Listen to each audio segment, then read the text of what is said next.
जय हिंद। स्वागत है आपका हमारे एक और न्यू वीडियो में। आज मैं आप लोगों को बताने वाला हूँ फिजिक्स का एक टॉपिक। देखिए फिजिक्स क्या है। साइंस, देखिए यूनिवर्सल साइंस जब मैं बताया था तो यूनिवर्सल साइंस का एक भाग है जो फिजिक्स के नाम के, हिंदी मीडियम में उसको भौतिकी विज्ञान कहा जाता है। तो भौतिकी विज्ञान का एक पार्ट है फिजिक्स, जिसको इंग्लिश में फिजिक्स बोलेंगे। देखिए फिजिक्स जो होता है हम लोगों की जो लाइफ है, उस लाइफ के जो चारों ओर जो भी इन्वायरमेंट है उसमें रहता है। अब यहाँ देखिए, जस्ट लाइक मैं एक बात बता दूं, हमारे और आपके पास एक व्हीकल्स होता है, गाड़ी होता है, मोटर कार। मोटर कार जो पार्ट्स का बना होता है वो पार्ट्स जो है वो केमिस्ट्री है। देखिए मोटर कार बनाने के लिए हम लोगों के पास आयरन चाहिए, कॉपर चाहिए, बहुत सारा एलिमेंट चाहिए, तभी जाकर के वो बॉडी को हम लोग बना सकते हैं। लेकिन उस मोटर कार को चलाने की जो टेक्नोलॉजी होगी वो फिजिक्स से आएगी। कहाँ से आएगा? फिजिक्स से। तो फिजिक्स का एक भाग है प्रकाश। प्रकाश के परावर्तन किसे कहते हैं? देखिए प्रकाश मतलब लाइट। मैं एक बार बताता हूँ आपको। देखिए कोई भी चीज जो हम लोग देखते हैं तो ये लाइट के कारण देखते हैं। अगर लाइट ना हो तो हम लोग किसी वस्तु को, हमारे जो अराउंड चारों ओर जो भी वस्तु है, ऑब्जेक्ट है, उसको देख नहीं पाएंगे। उसको देखने के लिए हमको क्या चाहिए? प्रकाश चाहिए। तो प्रकाश हमारे आंखों जो आई है, आई में एक लेंस है, उस लेंस पे आके टकराता है, उसका जो विपरीत जो किरण बनता है उसी के कारण हम लोग किसी वस्तु को आसानी से देख पाते हैं। तो एक छोटी सी भाग है प्रकाश के परावर्तन।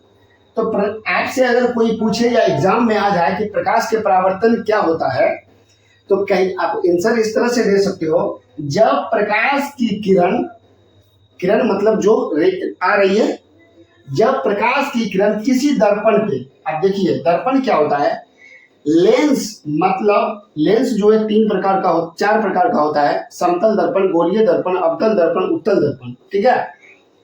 अब ये समतल उत्तल क्या होता है मैं वीडियो में बताऊंगा, और ये क्लास में बने रहिएगा, आपको पूरा समझ में आएगा। तो दर्पण वो होता है जो लेंस होता है, किसी सतह पर जब पड़ता है तो क्या कह रहा है, किसी दर्पण या वस्तु मान लीजिए वॉल है या बोर्ड है, कोई लाइट आया, इस पे टकराया, तो टकराने के बाद रिफ्लेक्ट होगा, ये जिस दिशा से आएगा उसी दिशा में क्या होगा? लौट जाएगा। तो दर्पण या वस्तु से टकराकर अपने माध्यम में वापस लौट जाता है। मतलब जिस माध्यम से आएगी लाइट और उसी माध्यम में क्या होगा? लौट जाएगा। तो उसे हम लोग क्या कहते हैं? प्रकाश के परावर्तन कहते हैं। अब यहाँ देखिए, आप यहाँ मैं एक इमेज बनाया हूँ, डायग्राम बनाया हूँ। इस डायग्राम में आप किस तरह से समझिएगा कि ये एक लेंस है। क्या है ये? लेंस। तो ये दर्पण है, लेंस को हम लोग दर्पण इंग्लिश में कहते हैं। तो लेंस में मान लीजिए यहाँ पे सन है, सन क्या कर रहा है? लाइट दे रहा है। आपको बता दें कि प्रकाश का जो सोर्सेस है वो बहुत सारे सोर्सेस है। आपको सन से भी लाइट मिल सकता है, मून से भी मिल सकता है, अगर आपके घर में बल्ब जल रहा है तो बल्ब से भी आप लाइट ले सकते हो। मतलब लाइट का जो सोर्सेस है, जब सोर्सेस ऑफ लाइट मैं बताऊंगा उसमें बता दूंगा। तो यहाँ पे आपका क्या है कि सन से मान लीजिए लाइट निकला, तो सन, ये आपका जो सन है, सन से अगर लाइट निकलता है तो किसी सतह पे आकर टकराता है। तो मान लीजिए ये दर्पण है यहाँ पे, तो ये दर्पण जब टकराया तो जो आने वाला किरण है तो उसको हम लोग क्या बोलेंगे? आपतित किरण। क्या बोलते हैं? जब किसी सोर्सेस से लाइट आकर के किसी सतह पर टकराता है, तो जिस सतह पर टकराता है तो उसको हम लोग क्या बोलते हैं? आपतित किरण। और जिस सतह से टकराने के बाद वापस लौट जाता है, आपको मैं बता रहा था अब कि अगर कोई लाइट आता है जिस सतह पे पड़ेगा तो वो अपने दिशा को चेंज करके उसी दिशा में लौट जाता है। तो अब यहाँ देखिए, आपतित किरण आया, आने वाली किरण आपतित, और जब इस दिशा में ये लौट गया, ये दर्पण है, दर्पण से टकरा करके इस दिशा में लौट गया, तो परावर्तन।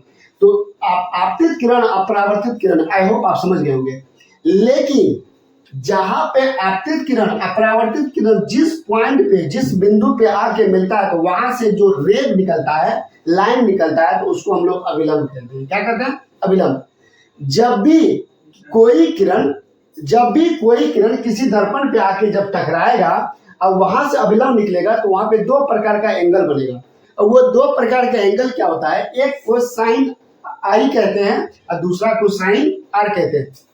देखिए फिजिक्स एक प्रकार का मैथ है, ठीक है। मैं पहले भी बताया हूँ, आज भी बता रहा हूँ कि फिजिक्स को समझना मैथ के बराबर है, ठीक है, मैथमेटिक्स के बराबर है। तो यहाँ देखिए एंगल जो बनेगा, जब भी कोई आपतित किरण आएगा परावर्तित से होकर लौट जाएगा, अभिलंब बनेगा, वहां पे दो कोण, एक साइन आर और साइन आई जो बनेगा उसको प्रूव भी करना होता है, मैं आगे बताऊंगा। देखिए यहाँ पे ये तो आपका एक डायग्राम है, आप जब नोट्स बनाइएगा तो ये डायग्राम जरूर बनाते हुए चलिएगा। कह रहा है आगे क्या है कि प्रकाश के परावर्तन के दो नियम होते हैं। अब यहाँ देखिए कोई भी जो किसी भी सोर्सेस से अगर किसी दर्पण पे लाइट आता है तो उसको दो भागों में बांटा जा सकता है, उसको दो नियम है। अब दो नियम क्या है, पहला है आपतित किरण, दूसरा है परावर्तित किरण, तथा उसमें क्या बनेगा, अभिलंब। मतलब ये तीनों अगर किसी सोर्सेस से आपका लाइट किसी दर्पण पे या किसी सतह पे टकराएगा तो उसमें तीन बात तो आपको मिलेगा ही, पहला आपतित, दूसरा परावर्तित, तीसरा आपका अभिलंब, ठीक है। तो ये गुण तो आपको मिलेगा ही।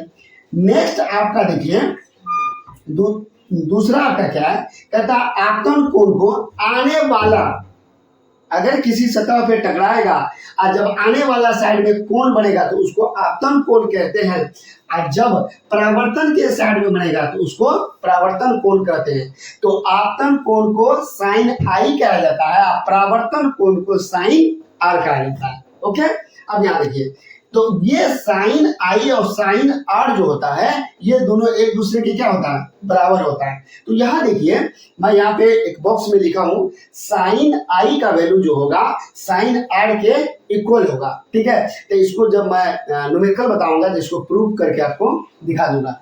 तो आज के लिए मैं इतना ही रखता हूँ, मिलते हैं किसी नेक्स्ट वीडियो में। तो मेरे वीडियो को अगर फेसबुक पे देख रहे हैं तो मेरे पेज को फॉलो कीजिए, यूट्यूब पे देख रहे हो सब्सक्राइब कीजिए, लाइक कीजिए, शेयर कीजिए, और कोई डाउट्स हो तो कमेंट में जरूर बताइए। मिलते हैं अगले वीडियो में, तब तक के लिए जय हिंद।